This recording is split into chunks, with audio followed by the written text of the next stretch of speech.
नमस्कार साथियों।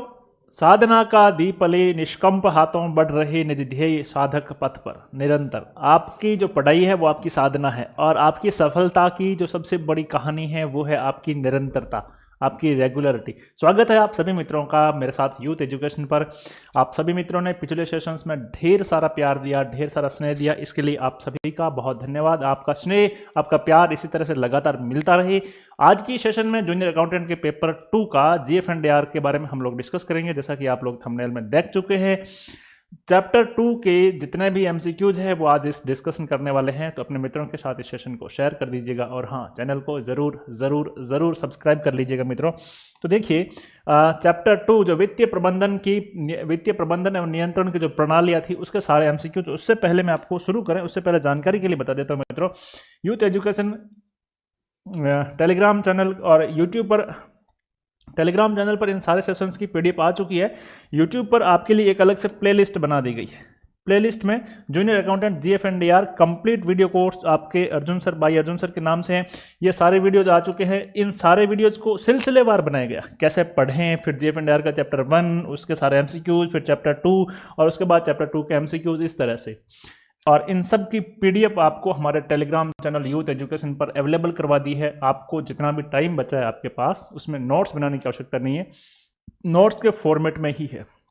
और हाँ मित्रों, आपको जहाँ कहीं से भी मिले, जीएफ&आर से डरना नहीं है, जहाँ कहीं से भी मिले आप उसको पढ़ लीजिएगा।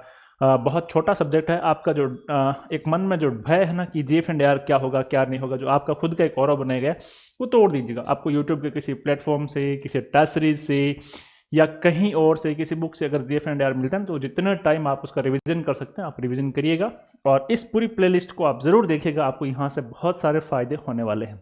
आइए जनता जनार्दन की जय बोल करके शुरू करते हैं आज के सेशन की शुरुआत। पहला प्रश्न, ये जितने भी एमसीक्यूज है ये सिर्फ और सिर्फ चैप्टर 2 से रिलेटेड है और चैप्टर 2 से ही मैंने बनाए हैं। सामान्य वित्तीय एवं लेखा नियमों के किस नियम युग्म में धनराशि की प्राप्ति का उल्लेख है?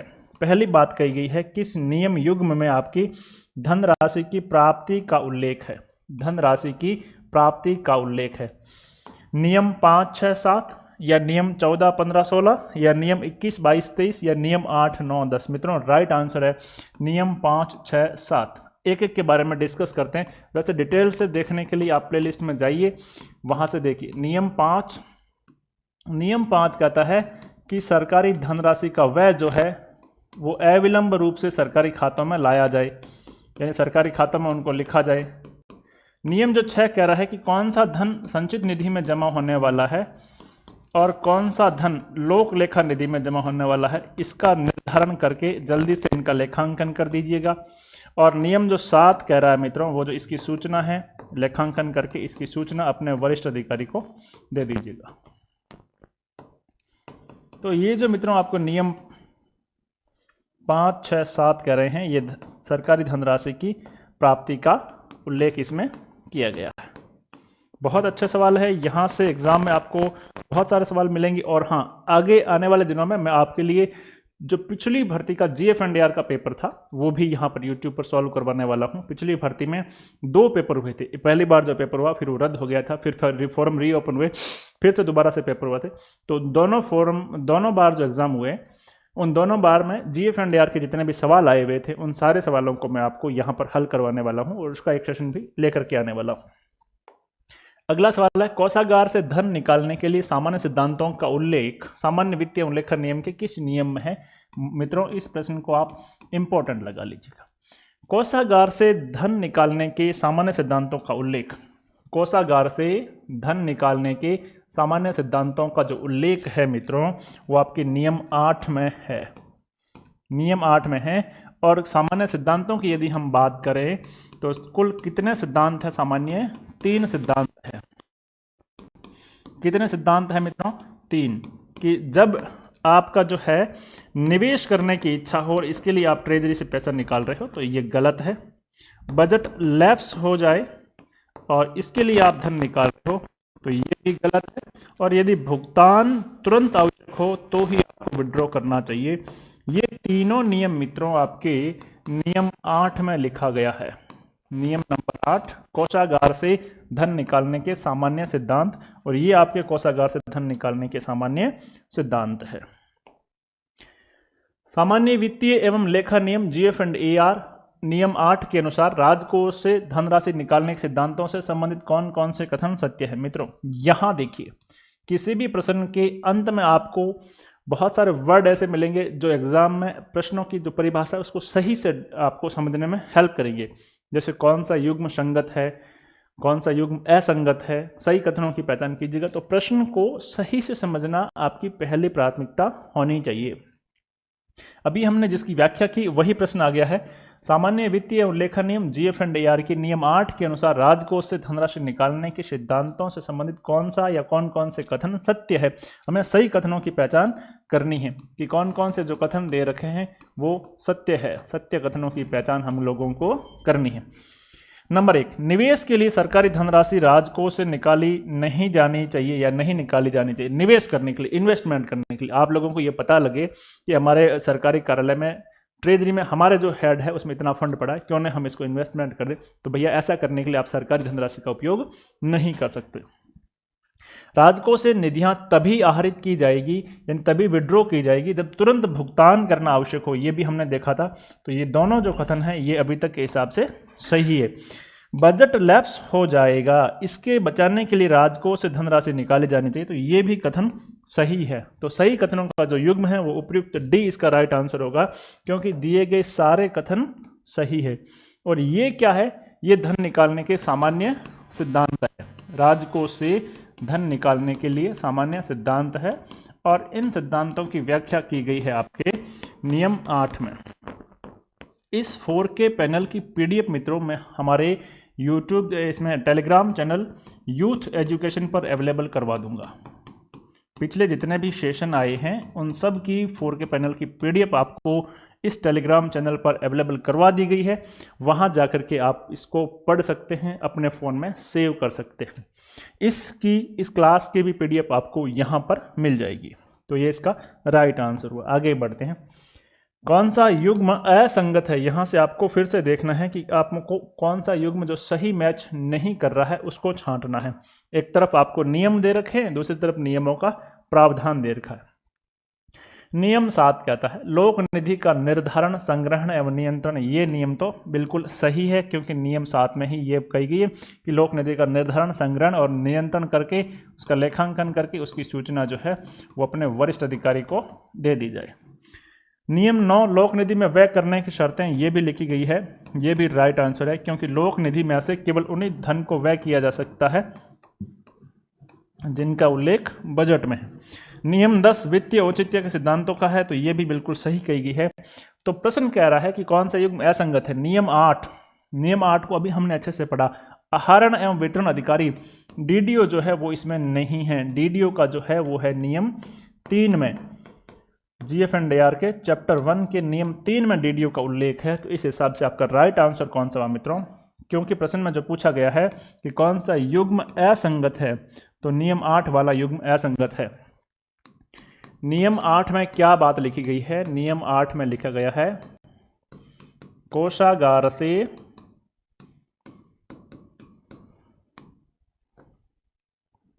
धनराशि निकालने के सामान्य सिद्धांत। धनराशि निकालने के सामान्य सिद्धांत, और इन सिद्धांतों में हमने देखा कि कुल 3 प्रकार के सिद्धांत है। और इसके सामने जो दे रखा है मित्रों वो है नियम 3 का बात। नियम 3 में लिखी गई है आहरण एवं वितरण अधिकारी, ड्राइंग एंड डिसबर्सिंग ऑफिसर, आहरण एवं वितरण अधिकारी DDO के बारे में नियम 3 लिखा गया है। तो इसलिए आपका ऑप्शन बी है जो असंगत हुआ है। ये नियम 8 की व्याख्या, ये नियम 3 की व्याख्या। अब आपको यहाँ से अच्छे से समझ में आ गया होगा। नियम 7 और नियम 9 जिस तरह से लिखा गया वो बातें सही है। नियम 10 में भी वित्तीय औचित्य की बात सही है। सामान्य वित्तीय लेखा नियम के किस नियम में वित्तीय औचित्य के स्तर का उल्लेख किया गया है? इंपॉर्टेंट प्रश्न है। और वित्तीय औचित्य का उल्लेख मित्रों नियम 10 में किया गया है। ये इसका राइट आंसर है। एक एक नियम की पहले व्याख्या कर चुके हैं, फिर से देख लेते हैं। नियम 7 राजस्व का निर्धारण, उसका संग्रहण और उसका जो है लेखांकन करके इसकी सूचना अपने वरिष्ठ अधिकारियों को दे देना। ये नियम 7 कह रहा है। नियम जो 8 कह रहा है मित्रों, वो कोषागार से धन निकालने के सामान्य सिद्धांतों के बारे में कह रहा है। कोषागार से धन निकालने के सामान्य सिद्धांत के बारे में कह रहा है। धन निकालने के सामान्य सिद्धांत, और केवल 3 सिद्धांत हमने इसमें देखे हैं। नियम 9 लोक निधि के व्यय की शर्तों के बारे में लिखा गया है कि जिन लोक निधियों का व्यय बजट में कहा गया है, लोक निधि के व्ययों की शर्तों का उल्लेख है। और नियम 10 में क्या लिखा गया है मित्रों, वित्तीय औचित्य का जो स्तर है वो लिखा गया है नियम 10 में, कि एक सरकारी धनराशि को आपको किस तरह से खर्च करना चाहिए, वो बात लिखी गई है नियम 10 में।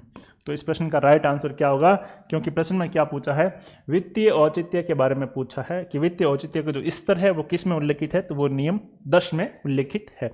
इस पूरे 4 के पैनल की पीडीएफ आपको यूथ एजुकेशन टेलीग्राम चैनल पर अवेलेबल करवा दूंगा, और उस चैनल का लिंक मैं आपको इस वीडियो के पिन कमेंट में पिन करवा दूंगा। वहां जाकर के पिन कमेंट पर आप जाकर के क्लिक करिए, आपका टेलीग्राम ओपन हो जाएगा और वहां जाकर के उस चैनल को ज्वाइन कर लीजिएगा। बहुत सारी महत्वपूर्ण जानकारी और बहुत सारा कंटेंट आपको उस चैनल पर फ्री में अवेलेबल करवाऊंगा। आगे बढ़ते हैं मित्रों, नियम नंबर 6 वित्तीय औचित्य के स्तर। पहले ही बात करते हैं यहीं पर वित्तीय औचित्य का स्तर, और वित्तीय औचित्य के स्तर से संबंधित जो नियम है वो है नियम नंबर 10। नियम नंबर 10 ये कह रहा है। अब आगे बढ़ते, इसमें लोक निधियों को व्यय करने वाले प्रत्येक सरकारी कर्मचारी को किन किन बातों का ध्यान रखना चाहिए, किन किन बातों को ध्यान रखना चाहिए, वित्तीय औचित्य के स्तर के कौन से पैरामीटर किसी सरकारी कर्मचारी को फॉलो करने चाहिए। नंबर 1 है व्यय मांग से अधिक नहीं होना चाहिए। बिल्कुल सही, इस बात का बहुत ध्यान रखना चाहिए कि जितनी डिमांड है उतना ही हमारा एक्सपेंडिचर होना चाहिए। मान लीजिएगा डिमांड 1 लाख रुपए की है और आपका एक्सपेंडिचर 2.5-3 लाख रुपए के आसपास बैठ रहा है, तो यह वित्तीय औचित्य के आदर्श पैरामीटर पर आप खरे नहीं उतरते हैं। लोक निधियों का व्यय निजी हितों में नहीं करना चाहिए। लोक निधियों का जो व्यय है उसे अपने खुद के हितों की पूर्ति नहीं करनी चाहिए। लोक निधियों के व्यय में वैसी ही सतर्कता बरतनी चाहिए जो एक साधारण बुद्धि का व्यक्ति अपने स्वयं की धनराशि के संबंध में बरतता है। यानी कि ये भी बात बिल्कुल सही है, तीनों बातें सही लिखी गई है। व्यय मांग से अधिक नहीं होना चाहिए, लोक निधियों का उपयोग निजी हितों की पूर्ति के लिए नहीं होना चाहिए, और एक साधारण बुद्धि का व्यक्ति अपनी स्वयं की धनराशि को जिस मितव्ययता से खरीदता है, आपको लोक निधियों का व्यय भी कुछ इसी तरह से करना होगा। किन किन बातों का ध्यान रखना चाहिए, तो तीनों बातों का ध्यान रखना चाहिए, इसलिए आपका जो राइट आंसर है वो मित्रों डी हो जाएगा। नियम 10 वित्तीय औचित्य है, वित्तीय औचित्य का स्तर, और वित्तीय औचित्य के स्तर में ये तीनों बातें आपके आती है, इसीलिए आपका जो राइट आंसर है वो उपयुक्त सभी है। आगे बढ़ते हैं, लोक निधियों में से व्यय करने के लिए अनिवार्य शर्तों का उल्लेख सामान्य वित्तीय उल्लेखन नियम के किस नियम में है, तो लोक निधियों से व्यय करने के लिए जो शर्तें हैं वो नियम नंबर 9 में है, ये इसके राइट है। अब नियम नंबर 9 जो है ये कहता है, अभी सारे के सारे क्वेश्चन आपको चैप्टर 2 के मिलेंगे, वो ये कहता है कि लोक निधियों से उन्हीं राशियों को खर्च किया जा सकता है जिनका बजट में प्रावधान हो। लोक निधियों से उन्हीं राशियों का व्यय किया जाता है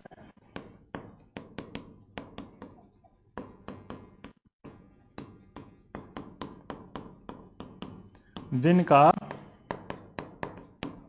बजट में स्पष्ट प्रावधान हो, जिनका बजट में स्पष्ट प्रावधान हो, यानी जिन राशियों का उल्लेख बजट में हो वही राशि लोक निधि से व्यय की जा सकती है।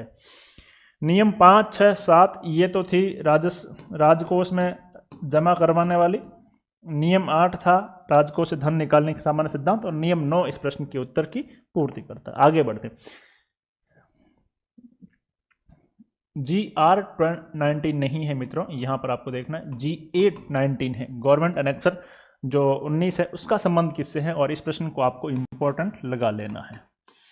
GA19 गवर्नमेंट एनेक्सर 19 का जो संबंध है वो किससे है? वो है मासिक व्यय विवरण पत्र से। गवर्नमेंट एनेक्सर 19 का संबंध है मासिक व्यय विवरण पत्र से। मासिक व्यय विवरण पत्र से। मासिक देयता विवरण पत्र आपको GA17 में मिल जाएगा। ये गवर्नमेंट एनेक्सर है और उनका प्रारूप है कि इस प्रारूप में ही इस जो कंटेंट है इसका उल्लेख होगा। आगे बढ़ते हैं। प्रत्येक कार्यालय अध्यक्ष के लिए उसके द्वारा किए गए व्यय भुगतानों एवं प्राप्त राशियों के लेखों का मिलान कोषागार द्वारा तैयार लेखों से माह में कितनी बार किया जाएगा?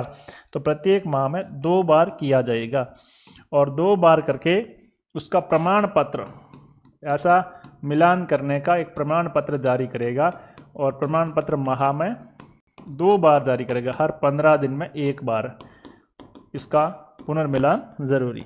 आगे बढ़ते।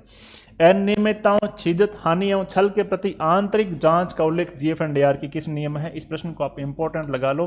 तो जो अनियमितता है, छिजत हो रही है, कहीं पर भी किसी भी प्रकार की हानि हुई है और उन सब या कोई छल किया गया है, इन सब के बारे में कोई आंतरिक जांच बिठानी है, इसका जो नियम 12 में उल्लेख है, कहाँ पर उल्लेख है? नियम नंबर 12 में इसका उल्लेख है। आगे बढ़ते हैं। विभागाध्यक्ष के कार्यालय में रखे गए लेखों की आंतरिक जांच, ये मोस्ट इंपोर्टेंट सवाल लगा लो आप इसको, ये सवाल आपसे पूछा जा सकता है। कोई भी कार्यालय में कोई भी रखे गए लेखे हैं तो उनकी आंतरिक जांच कार्यालय स्तर पर कार्यालय अध्यक्ष द्वारा की जाती है या उसके द्वारा गठित कमेटी की द्वारा की जाती है और इसकी रिपोर्ट विभागाध्यक्ष को भेज दी जाती है। लेकिन यदि विभागाध्यक्ष के कार्यालय में कोई लेखों की आंतरिक जांच करनी है तो उसकी कौन करेगा? तो मित्रों उसकी करेगा मुख्य सचिव नहीं करेगा, सचिव वित्त विभाग नहीं करेगा, निदेशक निरीक्षण विभाग द्वारा उसकी जो जांच है वो की जाएगी। क्यों? विभागाध्यक्ष स्वयं तो कर नहीं सकता क्योंकि उसके लेखे में ही कार्यालय रखे हुए हैं, जो उसके कार्यालय में ही लेखे रखे हुए, इसलिए वो स्वयं उसकी जांच नहीं कर सकता। तो उसके कार्यालय में रखे गए लेखों की जांच निदेशक निरीक्षण विभाग राजस्थान सरकार या स्पेशल ऑडिट द्वारा किया जाएगा।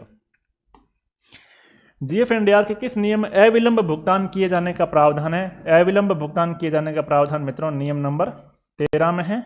नियम 12 में हमने देखा चीजत, हानि, इन सब के बारे में आंतरिक जांच का उल्लेख था। इन सब के बारे में आंतरिक जांच का उल्लेख नियम नंबर 12 में किया गया। GF&DR के किस नियम में किसी सरकारी कर्मचारी को उनके लेखा संधारण हेतु तो व्यक्तिगत रूप से जिम्मेदार घोषित किया जाएगा? इसको आप इंपॉर्टेंट लगा लो।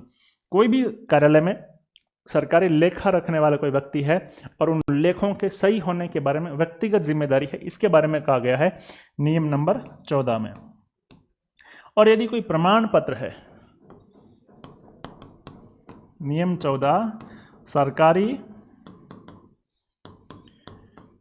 लेखों के संधारण करने की व्यक्तिगत जिम्मेदारी, सरकारी लेखों के संधारण करने की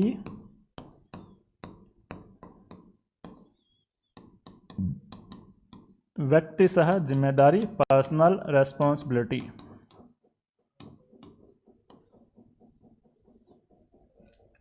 आगे बढ़ते हैं। किसी प्रमाण पत्र पर हस्ताक्षर एवं प्रति हस्ताक्षर करने का दायित्व प्रमाणित करने वाले अधिकारी का होता है। यह नियम नंबर 15 में उल्लेखित है। नियम 15 प्रमाण पत्र पर हस्ताक्षर करने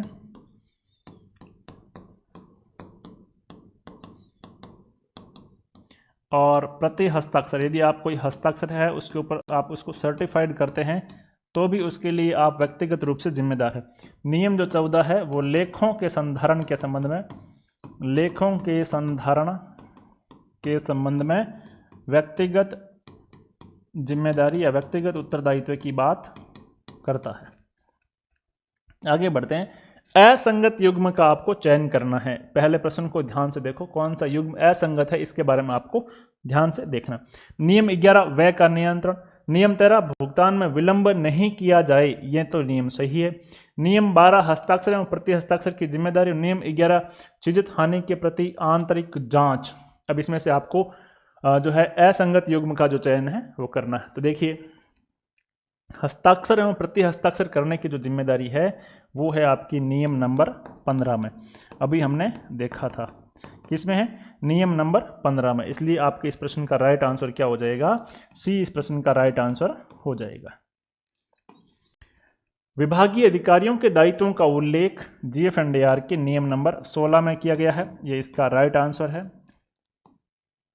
महालेखाकार जीएफएनडीआर के किस नियम के तहत ऑडिट हेतु कोई भी सूचना मंगा सकता है, इस प्रश्न को आप इंपॉर्टेंट लगा लीजिएगा। और अधीनस्थ कार्यालय या नियंत्रण अधिकारी का या जिस कार्यालय से ऑडिट हेतु महालेखाकार मंगवाता है उसके कार्मिकों से यह अपेक्षा की जाती है कि वो उनको ऑडिट में सहयोग करें, मांगी गई सारी सूचनाएं दें। तो ये जो बात कर रहा है ये बात नियम नंबर 17 में लिखी गई है। महालेखाकार जीएफएनडीआर के नियम 17 के तहत ऑडिट हेतु कोई भी सूचना मंगा सकता है। भारतीय संविधान के किस अनुच्छेद में संविदाओं का उल्लेख है, ये बहुत ही महत्वपूर्ण प्रश्न है और यहाँ से आपको एग्जाम में सवाल मिल सकता है। इस प्रश्न का राइट आंसर है अनुच्छेद 299(1) इस प्रश्न का राइट आंसर है। संविदाओं की यदि हम बात करें, संविदाओं से संबंधित यदि हम बात करें, नियम कौन कौन से हैं, कौन कौन से नियम हैं, तो नियम 18 और नियम 19 ये दोनों संविदाओं से संबंधित है। अच्छा, नियम के बाद यदि हम परिशिष्ट की बात करें तो किस परिशिष्ट में संविदाएं हैं, तो परिशिष्ट 2 में संविदाओं का उल्लेख है। परिशिष्ट 2 के साथ यदि हम बात करें किस अनुच्छेद में संविदाएं की गई है, तो अनुच्छेद 299(1) के तहत कोई भी संविदा कर सकता है। तो ये आपको अच्छे से ध्यान रखना होगा। नियम 266(1) में क्या है, 266(1) में संचित निधि का उल्लेख है। किसका उल्लेख है, संचित निधि का उल्लेख है। किसकी संचित निधि, केंद्र की संचित निधि का भी उल्लेख है मित्रों, और राज्यों की संचित निधि का उल्लेख है। दोनों की संचित निधि का उल्लेख किसमें है, नियम 266(1) में है। 267(1) की बात करें तो 267(1) में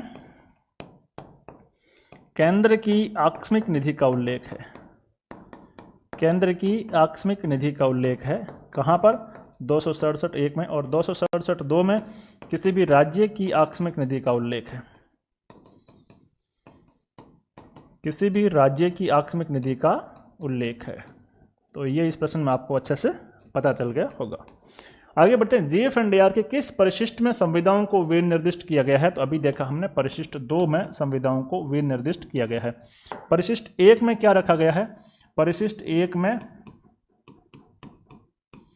कार्यालयाध्यक्ष की नियुक्ति के बारे में कहा गया है। कार्यालयाध्यक्ष की नियुक्ति के बारे में कहा गया है।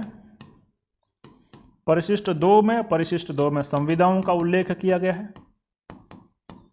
संविदाओं के प्रारूप का उल्लेख किया गया। परिशिष्ट 3 में हानियों की जिम्मेदारी का उल्लेख है। हानियों की जिम्मेदारी या हानियों की उत्तरदायित्व का उल्लेख इसमें किया गया। परिशिष्ट 4 में लेखाधिकारियों के कर्तव्यों का उल्लेख किया गया है। तो ये आपको सभी याद हो जाने चाहिए। लेखाधिकारियों के लिए निर्देश एवं उनके कर्तव्यों का उल्लेख किया गया है। जीएफएनडीआर के कौन से नियम संविदाओं से संबंधित है, तो नियम 18 और नियम 19 ये दोनों संविदाओं से संबंधित है।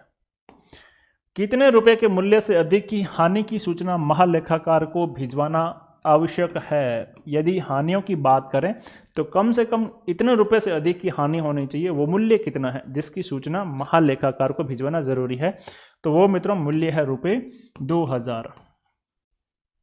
यदि हम बात करें रिपोर्ट टू एजी की, एजी को रिपोर्ट करनी है, तो हानियों के संबंध में बात करें तो हानियों का जो न्यूनतम मूल्य है वो ₹2000 से अधिक होना चाहिए। और यदि दुर्घटनाओं की बात करें, दुर्घटनाएं कम से कम 15,000 रुपये और उससे अधिक के मूल्य की होनी चाहिए, जिसकी रिपोर्ट है जो आपको एजी को करनी है। तो ये दोनों फिगर आपको अच्छे से याद कर लेने हैं। दुर्घटनाएं 15,000 रुपये से अधिक के मूल्य की हो तो इसकी सूचना राज्यपाल को एजी को देना जरूरी है। और यदि हानि हो तो 2000 रुपये से अधिक की हानि की सूचना, प्रत्येक हानि की सूचना महालेखाकार को भिजवाना जरूरी है। ये दोनों बातें लिखी गई। इनसे कम की वैल्यू की हो तो आपको भिजवाना जरूरी नहीं है। हानियों इत्यादि के लिए संबंधित सरकारी कर्मचारियों के उत्तरदायित्व का उल्लेख वित्तीय एवं लेखा नियम में किस में है, तो नियम 22 में इसका उल्लेख है। नियम 20 में हानियों की रिपोर्ट के बारे में कहा गया है। हानियों की रिपोर्ट के बारे में कहा गया है। नियम 21 में आपके मित्रों दुर्घटनाएं हैं और नियम 22 में इस प्रश्न का अनुसार हानियों से संबंधित सरकारी कर्मचारियों का उत्तरदायित्व का उल्लेख है। और इस नियम 22 से संबंधित आपका परिशिष्ट 3 भी है। परिशिष्ट 3 भी है। किससे संबंधित है? नियम 22 से संबंधित है। और परिशिष्ट 3 में क्या कहा गया है? हानियों इत्यादि के लिए संबंधित सरकारी कर्मचारियों के उत्तरदायित्व का प्रारूप इसमें है। लेखाधिकारियों इत्यादि के कर्तव्य एवं दायित्वों का उल्लेख GF&AR के किस नियम में है? तो नियम 25 में लेखाधिकारियों के उत्तरदायित्व और कर्तव्यों का उल्लेख है। और इसके साथ साथ यहाँ पर इस प्रश्न से संबंधित आपको परिशिष्ट 4 और परिशिष्ट 5 भी मिलेगा। परिशिष्ट 4 और परिशिष्ट 5 भी मिलेगा।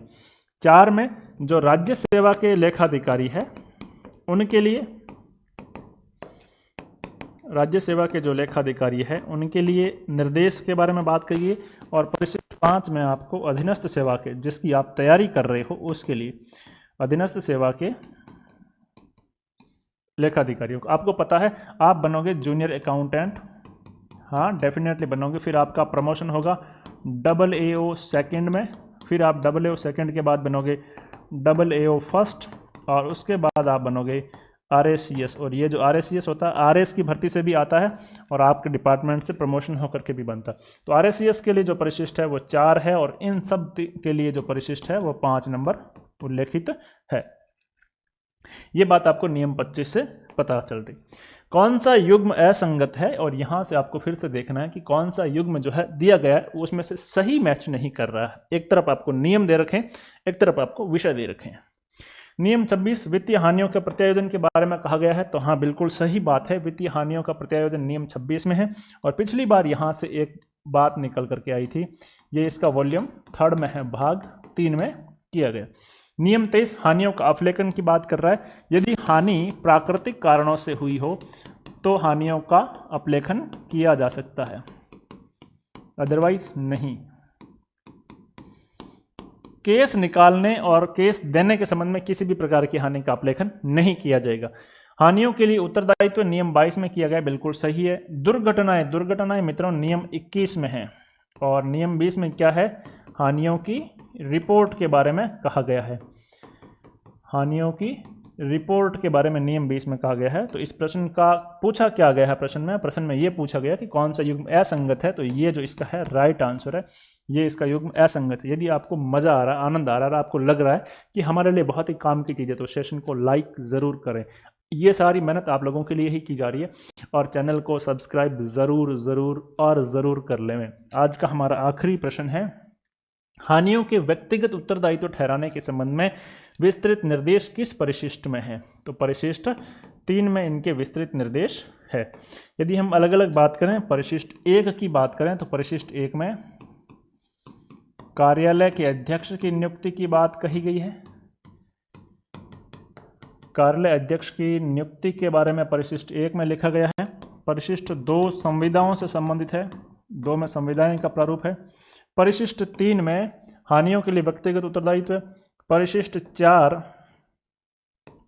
राज्य सेवा के अधिकारियों के लिए दिशा निर्देश। और परिशिष्ट 5 अधीनस्थ लेखाधिकारियों के लिए दिशा निर्देशों का उल्लेख करता है। तो मित्रों ये थे आपके चैप्टर 2 के कुछ MCQs जो मैं अपनी ओर से बना करके आप जैसे विद्यार्थियों के लिए लेकर के आया हूँ। उम्मीद करता हूँ कि आपको ये सेशन अच्छा लगा है और आपको बहुत मज़ा आ रहा। और हाँ, आप लोग देख लीजिएगा कि प्लेलिस्ट आप लोगों के लिए बना दी गई है। इस प्लेलिस्ट में जाकर के आप पिछले सारे सेशंस ज़रूर देख लीजिएगा। इस प्लेलिस्ट में GF&AR का कंप्लीट वीडियो कोर्स मैं आपको यूट्यूब पर पूरा फ्री करवाने वाला हूँ। हर एक चैप्टर के बाद उस चैप्टर से संबंधित MCQs लेकर के आने वाला हूँ। जैसे आप देख रहे हैं चैप्टर 1 करवाया, उसके बाद चैप्टर 1 के MCQs करवाए, चैप्टर 2 करवाया, फिर चैप्टर 2 के बाद इस सेशन में हमने चैप्टर 2 के MCQs देखे। आगे आपको चैप्टर 3 मिल जाएगा, फिर उसके MCQs मिल जाएंगे। यदि कोई चैप्टर बड़ा है तो हम उसको पार्ट में बांट लेंगे। लेकिन पूरा का पूरा कोर्स और बेहतर क्वालिटी वाला कोर्स मैं आपको यहाँ अवेलेबल करवाने वाला हूँ। इसके लिए आपको करना क्या है, आपको इस चैनल को सब्सक्राइब कर लेना है और टेलीग्राम चैनल को ज़रूर ज्वाइन कर लेना है। वहाँ पर मैं आपको इन सब की मेरे पढ़ाए हुए 4K पैनल की PDF भेज दूंगा, क्योंकि आपको 11 फरवरी का ही एग्ज़ाम है, तो आपके पास ज़्यादा समय नहीं है, इसलिए आपको नोट्स बनाने नहीं है, यहाँ से ही आपको सारी चीज़ें मिल जाएगी। उम्मीद करता हूँ मित्रों आप सबका जो स्नेह मुझे लगातार मिल रहा है वो लगातार मिलता रहेगा और मैं आपके लिए दुगनी मेहनत के साथ आगे से आगे और वीडियो सेशन लेकर के आता रहूँगा। इस चैनल पर आपको राजस्थान पॉलिटी, करंट अफेयर के ढेर सारे सेशंस मिलने वाले हैं और आने वाले समय में आप लोगों के सहयोग से बहुत बड़ा परिवार बनने वाला है। आप सभी की परीक्षाओं की मंगल कामनाओं के साथ थैंक यू।